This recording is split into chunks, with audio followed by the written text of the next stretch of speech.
Olá, eu sou Daniel, professor de História do CPV, e eu vou comentar com vocês um pouco as questões 3, 4 e 7 da prova da FUVEST do segundo dia da segunda fase.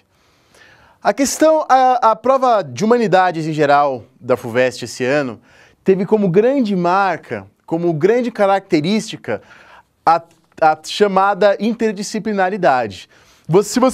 Quando vocês fizeram as questões, vocês viram que toda hora vocês tinham questões que envolviam literatura com história, questões que envolviam geografia com história, questões que envolviam geopolítica, economia. Então você tinha uma prova que dificilmente pode ser separada em áreas bem definidas, né? História, literatura, geografia.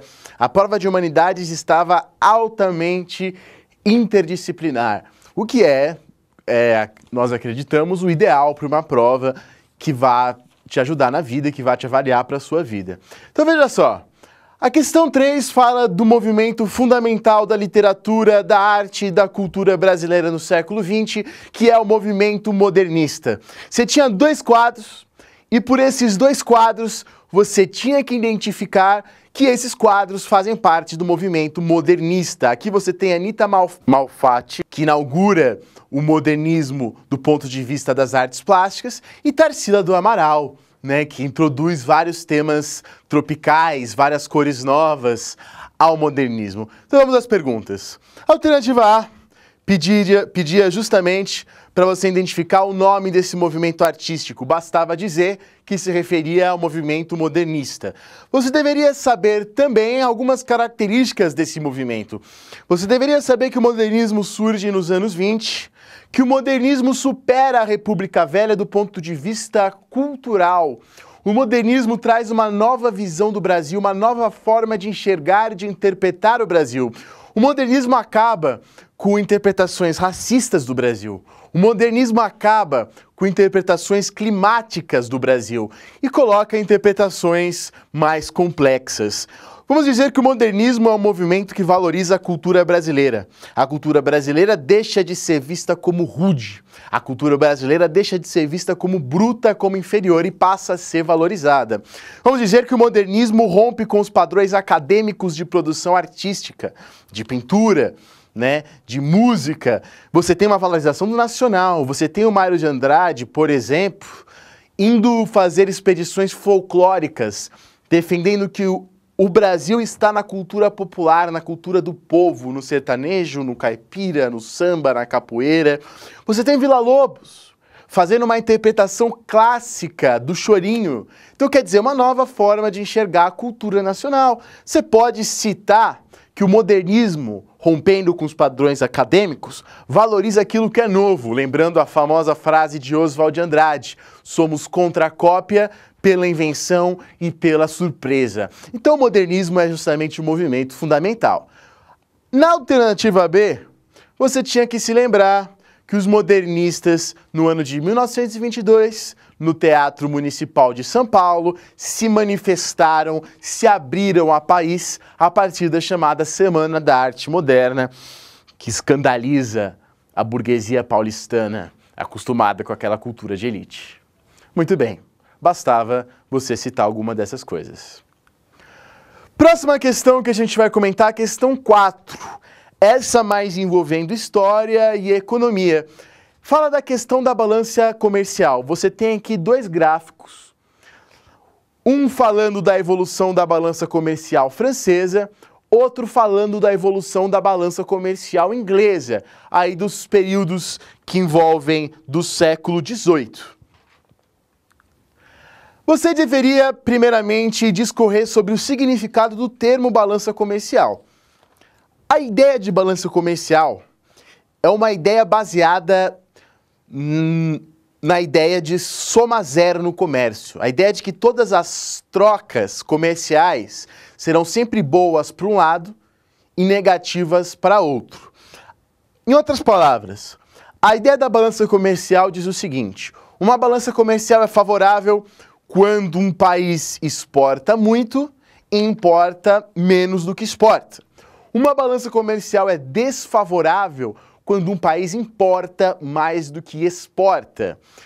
Muito bem, bastava você saber isso. E é interessante lembrar que economistas do Iluminismo, principalmente o próprio Adam Smith, questionam essa ideia da soma zero.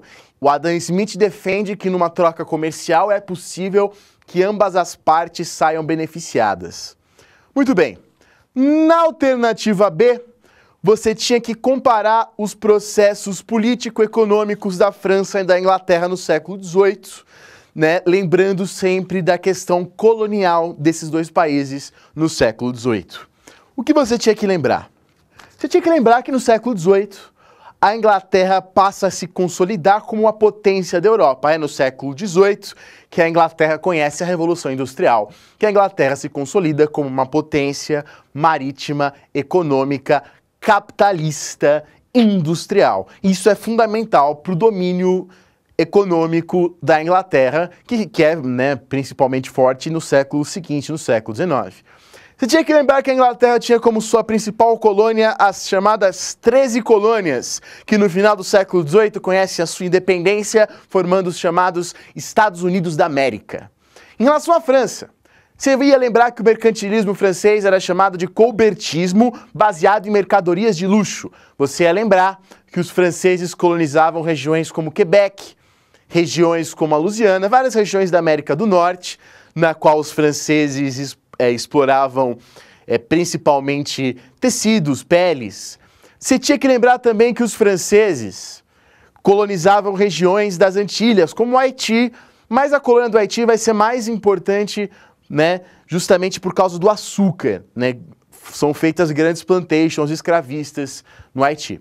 Você lembrar que no século XVIII, a situação política e econômica da França é uma situação de crise. No século XVIII, a França perde as suas colônias da América do Norte. No século XVIII, a França entra numa guerra, chamada Guerra dos 7 Anos, e a França perde essa guerra. No século XVIII, devido a isso que eu já disse, e devido aos grandes gastos da própria corte francesa, a França está numa profunda crise econômica, que é uma das causas fundamentais da Revolução Francesa, que começa oficialmente em 1789. Muito bem, são esses aí alguns dados que você tinha que colocar nessa questão para obter a pontuação máxima. Vamos para a nossa última questão, a questão 7. Essa questão complexa, essa questão exigia do aluno uma certa cultura, né, um aluno que lesse, um aluno que fosse atrás, e uma questão um tanto quanto difícil. A questão aqui destaca duas regiões, a região da zona do cacau e a região das chamadas Gerais, né? Primeiramente, na alternativa A, o aluno tinha que lembrar, tinha que saber, tinha que conhecer, que principalmente a partir dos anos 80, a região que produzia cacau na Bahia entra numa profunda decadência, né? Decadência que, né, devasta essa região, que torna o Brasil um país importador de cacau, né? E esta decadência é causada por vários fatores, principalmente o mais conhecido, o mais lembrado, uma peste chamada vassoura de bruxa, que acaba com várias plantações de cacau na Bahia. Você tinha que lembrar, na alternativa B, que a região que polariza a zona do cacau é justamente a região de Ilhéus. E você tinha que lembrar de um grande nome da nossa literatura que vem dessa região, que era inclusive filho de grandes senhores do cacau. Estou falando, obviamente, de Jorge Amado. O Jorge Amado, inclusive, você tinha que lembrar isso, tem um conjunto de obras a respeito dessa zona do cacau, dessa produção de cacau, conjunto de obras denominada justamente Ciclo do Cacau, né? Destacam-se obras como o São Jorge de Ilhéus ou como a própria obra Cacau, né? Jorge Amado, lembrando, era um membro do Partido Comunista. E lembrando que esses romances eram romances, especialmente o Cacau, que a gente pode destacar aqui, de alta denúncia, né? Romances que se diziam que tentavam ser romances proletários, né? Romances engajados, romances a favor da classe operária, da classe trabalhadora. Na C, você tinha que lembrar do famosíssimo escritor mineiro, escritor das Gerais, o grande Guimarães Rosa, que escreve um livro sobre a região, o livro um dos mais famosos dele, chamado Grande Sertão Veredas. O aluno tinha que conhecer estas obras do ciclo do Cacau, o Grande Sertão Veredas, identificar esses autores, o Jorge Amado e o Guimarães Rosa. Então é isso que a gente vai comentar aqui, questões de nível médio, com grande interdisciplinaridade, mas eu tenho certeza que os alunos do CPV que estudaram tudo isso não tiveram absolutamente nenhum problema, nenhuma dificuldade em resolver essa prova. Uma boa sorte para todos, um abraço, tchau.